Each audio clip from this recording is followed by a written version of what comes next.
Ladies and gentlemen, welcome to Talks with Todd. Yeah, welcome back, ladies and gentlemen. Welcome back. I'm glad y'all made it. Listen, this is episode 12, y'all. This is the season finale, y'all. So don't even trip. Got more content coming. Y'all can still catch me every Thursday on the Rise and Grind morning show at 9 a.m. Y'all can even catch me every Wednesday now on another show called Respectfully Speaking. Every Wednesday at 7. So I'm about to stay in y'all face, man. Don't even trip. All right. And season 2 will be back shortly. Cause I got some stuff I gotta handle, man.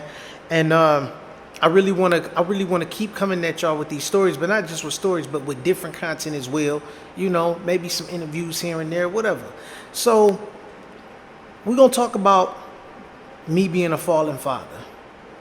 And what I mean by me being a fallen father, I mean my relationship with my kids. Starting off, everything was cool. As y'all already know, I was gung-ho about being a father because I knew what it was like without growing up with one. So I was always there. I was always doing everything. I would have 2 hours of sleep doing for my kids, and it made me feel good because I was there for them. But at some point, things gradually got rocky because I always had somebody stepping on my toes, whether it was my ex, somebody in her family. It was always something. And y'all gotta forgive me if I get a little passionate on this episode. My problem is, I'm not mad about anything. I just had this thing where kids shouldn't be in adult shit. And that, obviously, my kids got put into some adult shit. So forgive me. But, it was always something. And I bullshit y'all not, y'all. If my ex was a supervillain, her name would probably be BCF. Big control freak. Because that's exactly what she was. Everything had to go the way she wanted it. She always had to be in some type of business that she didn't belong in. Even when it came down to my son sleeping in the bed with us instead of sleeping in his own bed or potty training. Like, no. I gotta be there and make sure these things go right or they not gonna get done right. So I was always dealing with some type of issues. It was like I was the more dominant parent, but for whatever reason, somebody always had to be there to say no to this or no to that. And I didn't like that shit at all. I really didn't like dealing with that, So from leading up to our departure to leading up to me being with my current wife, it was all bad. Like, prime example, one of the first situations before my wife and I got married, we had to deal with a CPS situation of our own due to my son. My son had got sick and lied about me. Like, I got mad at him, but I didn't hurt him or nothing. He lied about me punching him in his stomach, right? So I don't know how this story got told. I don't know. To this day, I don't know whether he lied on me or my ex made him lie on me. But she was always the type of person to throw stones and hide her hand, right? Cool. So this is what she did. I got to give you Scorpios, y'all credit. Y'all are very calculated with the wrong shit sometimes. Especially when it come down to being petty or vindictive. So my son was going to counseling because due to our departure, he was having trouble adapting, right? Especially with me, somewhat moving on kind of fast. So he's in counseling, no big deal. She has my son tells the counselor about this story of me supposedly punching him in his stomach after he throws up, right? And then she calls CPS and gets them involved. So, they had their little stupid investigation out. For those of you that's been through CPS shit, y'all know how I go. And they gotta, you gotta take the kids to the emergency, get them checked out, make sure nothing was done. So obviously, it came back that no harm was done to my son due to me punching him in his stomach. And mind you, around the time this happened, my son was around 6 or 7. So if I punched him in his stomach, it would have been some real damage done. You know what I'm saying? Especially if I punched him in his stomach as mad as I was at him. So it just didn't make any sense. So that was strike one with CPS. Mind you, this is prior to us getting married. So in our divorce decree, she put a stipulation in there for my wife not to be around and not even just my wife, I'm sorry. No other woman that I'm involved with could be around my kids. And the judge went for this shit. The judge went for this. Meanwhile, it's niggerdom around my ex. So it was just like I got hit with some straight bullshit. Like I'm not supposed to move on unless I get married. Luckily for her, I already knew I wanted to marry my wife prior to us getting married, prior to the ink even being dry or our divorce. I've been ready because I already knew it. And this time, it wasn't because somebody needed a green card. It wasn't because somebody was pregnant. It's because I actually wanted it. So, moving forward, everything going kind of smooth. We get married. But I guess it started getting too smooth because that's when the bullshit started back up again. But this time, it wasn't with my son. It was with my daughter. See, by this time, my son was old enough and he was privy to all his mama's bullshit. Cool. So now it's my daughter's turn. Only difference is this time, my daughter can't really talk like that. She could say little things. She understood more than she could speak. So there's all kind of stuff happening. My ex is letting her friend train my daughter to call my wife bitch. Not call her a bitch, but call her bitch as if that's her name. So we could be sitting in a circle. Who's that? Oh, that's such and such. Who's that? That's such and such. Who's that? Oh, that's bitch. No bullshit. I can't make this up. I wouldn't want to. All right? So at first I didn't say nothing. Then as time went on, as I trained my daughter to call my wife by her actual name, somebody else tried to make her go backwards. And that's when I snapped, right? When I snapped on my ex about the situation, this is what her rebuttal was. Sir, I did not do that. That wasn't me. Well, who was it? I'm not going to say no names, but it wasn't me.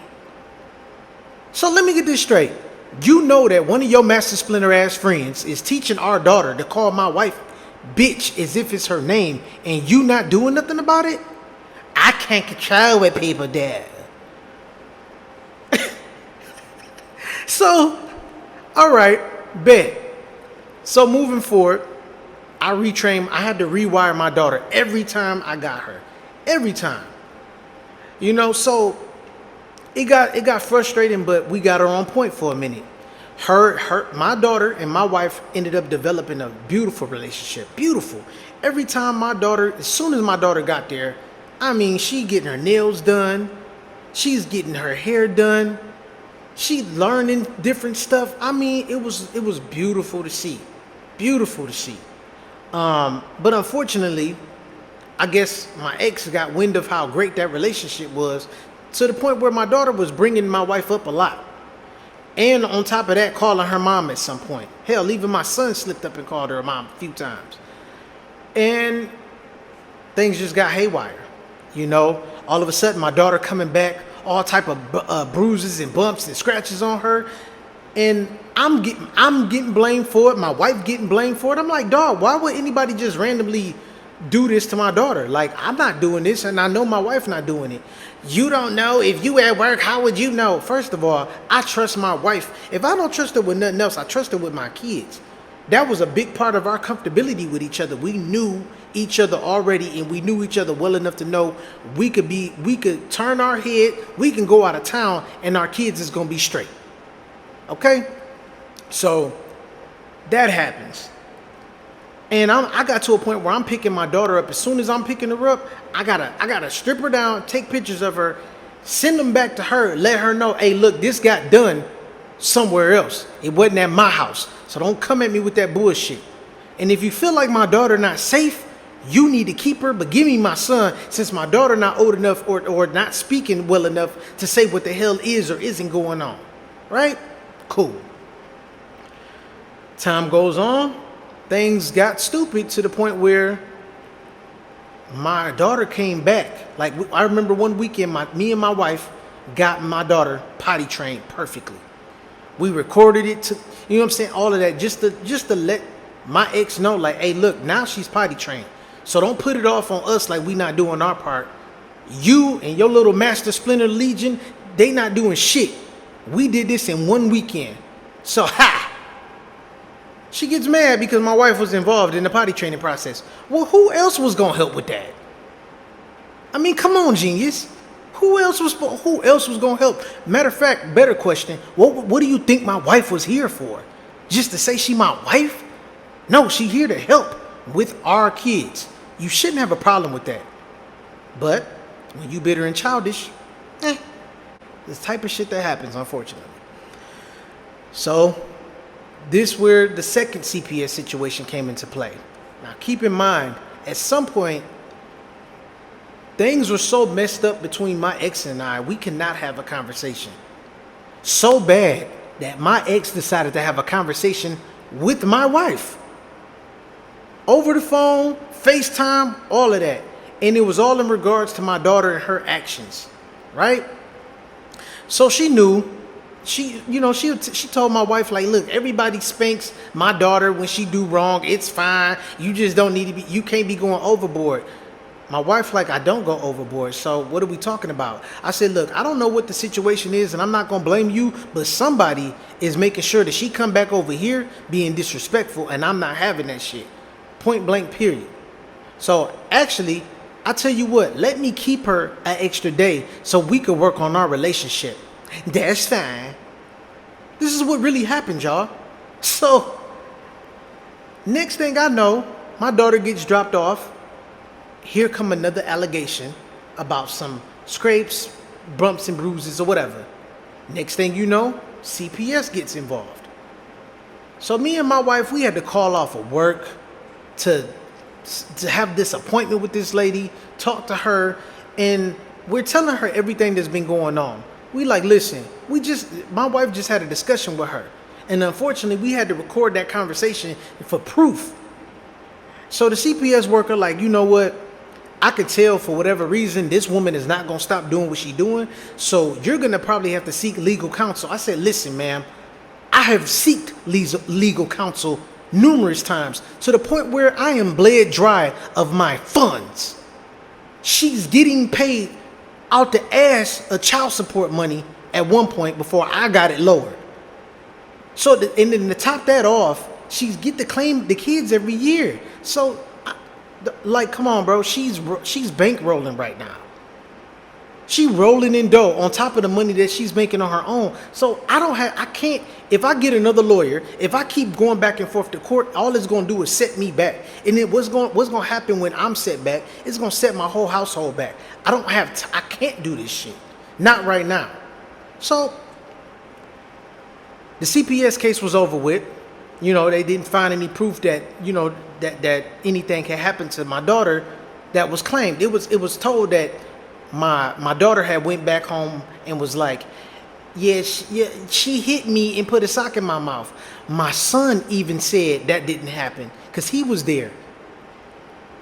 And you know what my kid's mother rebuttal was to my son? Oh, you'll do anything just to go back with your daddy. So I'm like, yo, that's crazy. So she got CPS involved. Instead of talking, after already talking to not only me, but my wife as well. All because things are just going a little too smooth. So I'm like, you know what, at this point, if you about to keep playing these games, keep my daughter, give me my son. Because my son need me for real right now. My daughter, she got a little time. You know, because right now she not talking the greatest, and she could get easily manipulated. Even when she did start talking better, easily manipulated. Hence how that CPS situation even happened. So I'm getting my son only at this point. And everything going smooth, but I guess it started going just a little too smooth for her, because then it turned into a situation whereas, oh, you can't get your son no more until you start getting your daughter. No, you think our daughter is not safe over here with us, or you think she's unsafe over here with just my wife. No, you keep her, because guess what? Is the more CPS cases get brought up, especially about abuse, Kids can get taken away from both parties, or like just one party. Like for instance, in my situation, if it kept being CPS case after CPS case about some type of abuse, my wife's daughter could have been taken away from her, and then the gloves would have been off at that point, and I would have let my wife do whatever she needed to do to handle that business. I wouldn't care, because too many games is being played because you are mad. Move on with your life and grow up. I understand you got hurt, but heal. Seek some therapy and continue seeking therapy until you feel like you're healed.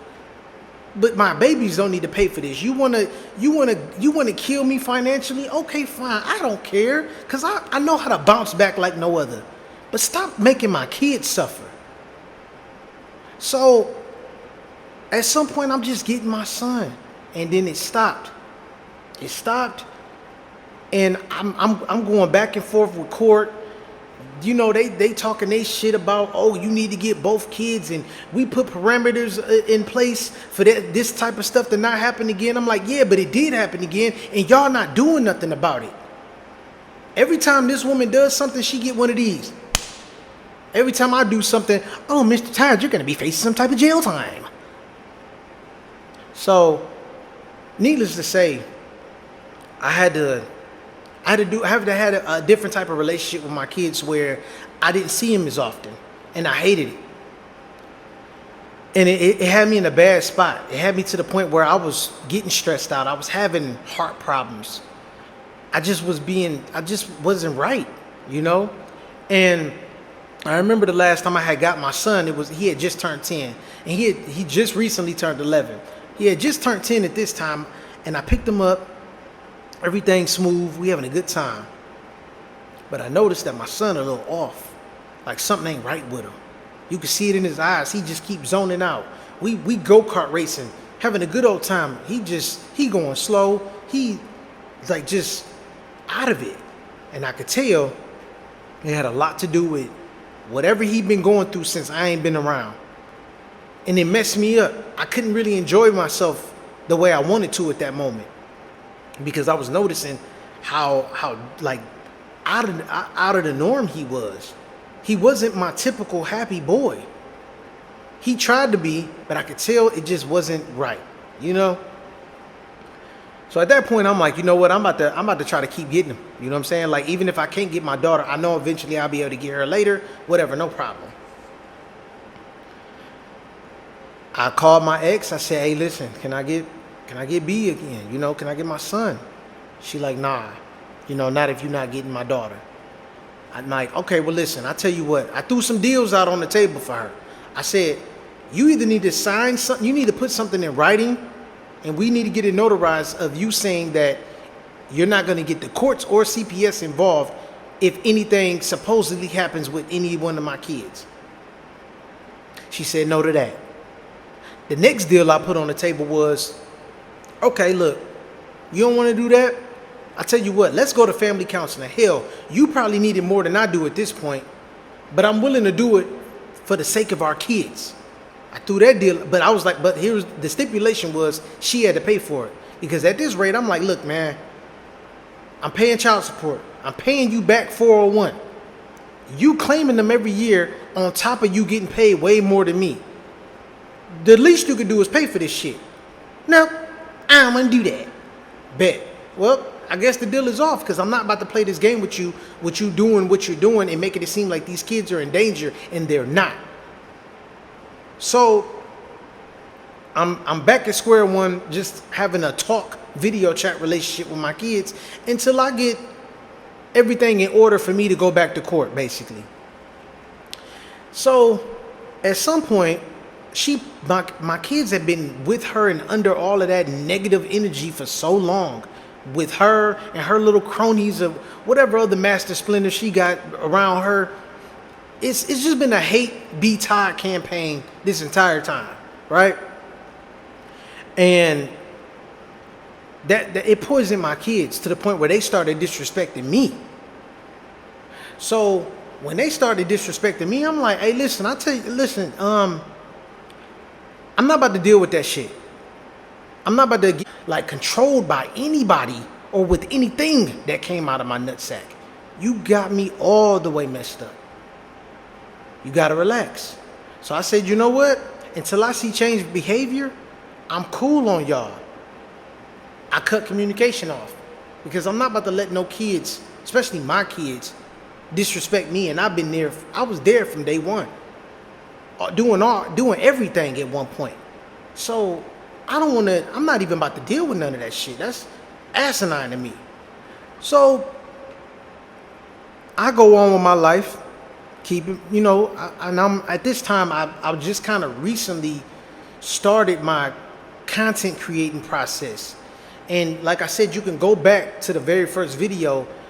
You could gradually see the growth in my videos, and you can see as I'm healing, it's starting. Like from me healing to me being healed, you can see all of that. Just go back on YouTube. Go to my very first video called "Don't Ignore the Red Flags." You'll see everything that I'm talking about. And just keep watching all the way up. You'll see what I'm talking about. So I started all of this because I could not deal with not being a father. I felt like a big piece of me was missing. I couldn't function right, knowing that my kids is out here. I can't see them like I want to. And the battle with court is just ridiculous. Not that I was giving up. I just needed to take a step back. And through that process, I started creating content. And I needed to release. And I started releasing. And just like I told y'all, it turned into something totally different to where I'm helping other people. And I took off from there. And I'm glad that happened. See, the silver lining in all of this, ladies and gentlemen, is that I had time to work on me. At one point, I was the type of guy to be combative. I was going back and forth with my ex, in front of the kids, over the phone, whatever. I did not care because I was not down for the disrespect. I didn't know how to cut that shit off. I didn't know how to stop being so emotional about the situation. Through this process of me not being able to be the father that I wanted to be, I was able to grow up and reassess, reset all of that, and become who I am right now. So if it wasn't for me going through all of this shit, y'all wouldn't have been getting these videos, y'all. So it was a process. I don't like what happened, but I like I could appreciate the balance in it because look what transpired. I ended up being a better person throughout this whole thing. So now that I'm a better person, it's like, okay, bet. I never was really a shitty father. I may have been a shitty husband. I'll give you that. But I was never a shitty father. But now that I'm a better man, it's go time. So I'm still in the process of making my situation right with my kids. I'm not going to give up. They're my babies. I'm not going to give up on them. So it's still a process, though. Because guess what, ladies and gentlemen? Unfortunately, I can't make somebody grow up. They got to want to grow up on their own. But I'm also not about to let nobody control me with something that they wouldn't have if it wasn't for me. Y'all could say what y'all want to say. Oh, the babies came out. She carried the babies. What would she be carrying if I didn't put it in her? Come on, man. Come on. Let's be real here. So now that I'm here, I just want to tell y'all this. Y'all need to be very, very careful who y'all choosing to have kids with. Because once you have kids with them, ain't no going back. And me being a fallen father don't mean shit. You know why? Because I fell back. I never really fell off. You know what I'm saying? And I had to fall back because I wasn't in my right mind when I was still trying to be a father. It got to a point where I didn't like picking up my kids. Not because of my kids, but because of what was happening to them when they got sent back with me. It was all hatred geared towards my wife. Like the premise of everything going south with my kids got something to do with my ex-wife having a problem with my wife and who she is. Let me tell y'all something. Y'all cannot control who anybody moves on with. I don't care who they are. If they are good to them kids, let them be good to those kids and shut up. Because at the end of the day, when the kids get older, take a wild guess who they gonna hate. it might be both of us, but it's going to ultimately be the parent that's the most toxic once they get wind of everything that transpired between us. So I ain't worried about nothing. I got things in order. I got things in place that I'm doing. I'm not going to speak on it, but just know you could put that on everything. But I just want to let y'all know, man, like, don't be moving too quick, because one downfall on my end is that I probably did move a little too fast than what I should have, especially dealing with younger children. The only thing that really was saving me with my son, with me moving on, is that my son already had a relationship with my wife prior to her being my wife or anything else. He already was familiar with her. There was already love there. And my ex knew that. This was crazy about my ex, man. My ex said to me one day, listen, if you and her gonna kick it, I guess it'll be all right because, at least our son to be taken care of. You knew this. So what's the problem? You ain't like me. You didn't really care for me. You just cared for what I could do. You cared for me picking up the pieces. So why not let somebody else reap the benefits that you didn't care for, that you was unappreciative for? Oh, because you realized it wasn't that bad. Too bad, so sad. Move on. Grow up. Get help. And stay getting help until you are healed. I hope you see this video. I hope you see it and you keep watching it until you get something from it. Because if it wasn't for me, you wouldn't be no mother. So, this is the last video, y'all. Until I come back, like I said, more content coming. I'm going to do something special for y'all. For my supporters and my misguided supporters. Okay? I learned my lesson, y'all.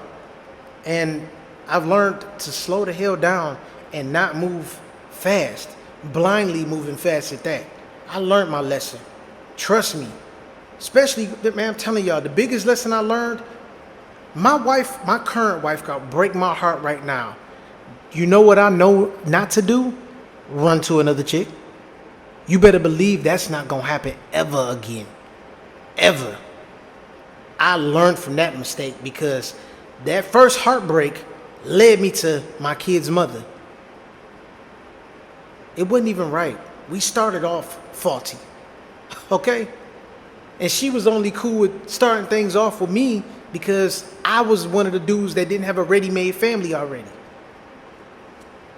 So we used each other basically. So I get why it went south, but it didn't have to go south for our kids. And that's all, y'all. So listen, I'm going to leave y'all with this. Some quotes of mine.